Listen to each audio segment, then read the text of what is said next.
So, beginning February 18th or 19th in 2026, Muslims in Malaysia will observe Ramadan, Bulan Puasa, or simply put, fasting month. So, this is a month in Malaysia, well, it's actually 29 or 30 days ish, where the normal rhythms for Muslims, and because of that, many non Muslims change pretty significantly. So, what's fasting month all about? It's exactly what it sounds like.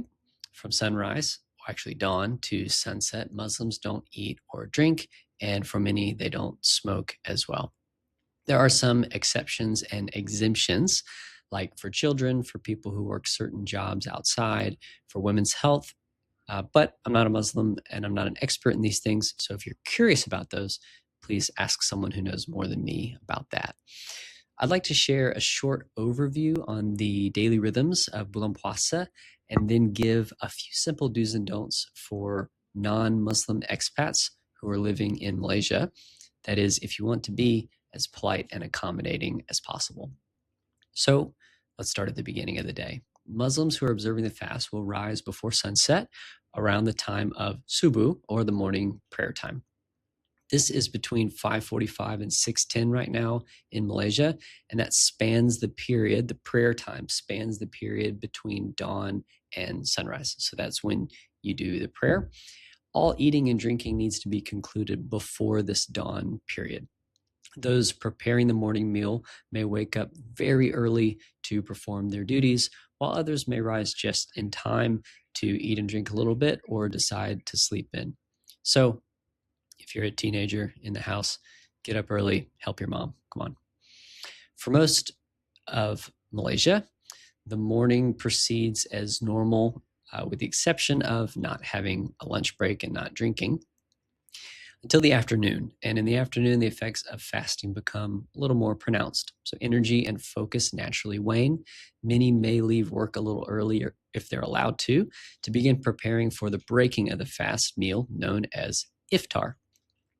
Iftar is prepared for before sunset and then is celebrated beginning right at sunset, or Maghrib, the sunset prayer time, which of course varies in timing depending on geography and season. So in 2026 in Malaysia, it'll be a little after 7 p.m.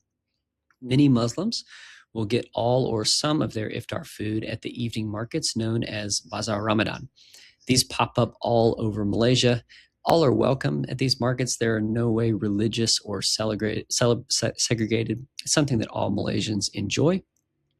These are almost the same as a normal pasar malam or night market, but they're more numerous and they're open each day from, I don't know, maybe 3:30 or 4 p.m. until just before sunset.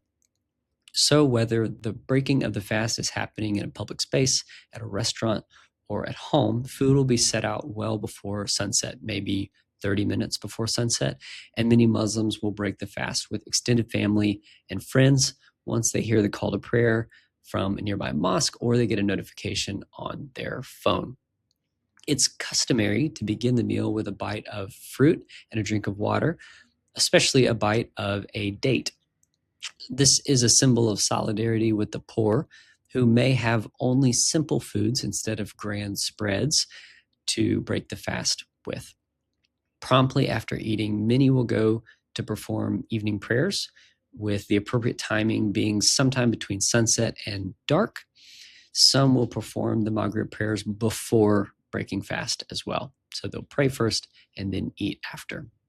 After this, many will enjoy coffee, tea, cigarettes, TikTok, time with friends and family, etc., etc. So some themes and beliefs around the fasting month include, but this is certainly not an exhaustive list: 1, remembering the poor; 2, forgiveness of sins from the past year; 3, a tightening and strengthening of community and family bonds; and finally, as I mentioned earlier in this video, if you're curious about any of these things, please consider asking your Muslim friend what Ramadan means to them. Finally, in the daily schedule, with a plan to rise earlier than average, many will go to sleep earlier than they normally would. For others, well, who need sleep anyway? All right, here's a couple of do-nots and do's for non-Muslim expats in Malaysia. So you should Go to the Bazaar Ramadan and buy everything that looks delicious there. You should. Ask a local friend if you can buka puasa or break the fast with them. You should wish your colleagues and neighbors Ramadan Kareem on the first day or night of fasting month. This is just like Merry Christmas. Consider letting your staff duck out a little bit early, maybe 4 p.m. each day, if you're in a position of authority that allows you to do that. You should schedule important meetings in the morning before energy and focus, and you should lower your expectations a little bit about just how productive things might be around the office for the duration of fasting month and then the subsequent end of fasting month holidays known as Raya. I'll conclude with just a couple of do nots, but before I get to the do nots, just want to say if you know someone who might be helped by this video, please consider sending it to them. And if you learned anything in this video that was something new, please consider hitting the like button and subscribing. All right, so your do nots as a Muslim expat in Malaysia. Do not eat or drink at the Bazaar Ramadan. So everyone is buying food there, but they're not eating or drinking because it's not time yet. Do not eat or drink in front of your Muslim friends and colleagues. Do not try and have important conversations or meetings after 3 or 4 p.m. each working day. Do not expect people to be kind while driving between 6 p.m. and 7 p.m. Everyone is tired. They're having low blood sugar. They're mad. They really want to get home. Maybe they're stuck in traffic. There's a lot of road rage in this period. So if you can stay off the roads between 6 and 7, and if you can't, just understand that it'll be a little crazy. If you decide to go out to a restaurant yourself or with your family, especially in that 5:30 to 7 p.m. time range, don't go to a Muslim-friendly restaurant. Don't go to a halal restaurant, because you'll be getting your food and you'll be eating in front of many of those people who have already set out their food and they're just staring at their food waiting for sunset. It's a lot harder to stare at your food when someone else right next to you is eating. So don't do that. And finally, don't offer food or drink to a Muslim during the day. One final note: if you are from Southeast Asia, or because of your ethnicity look like you could be from Southeast Asia, some food vendors in Malaysia may be nervous about serving you food or drink during the day.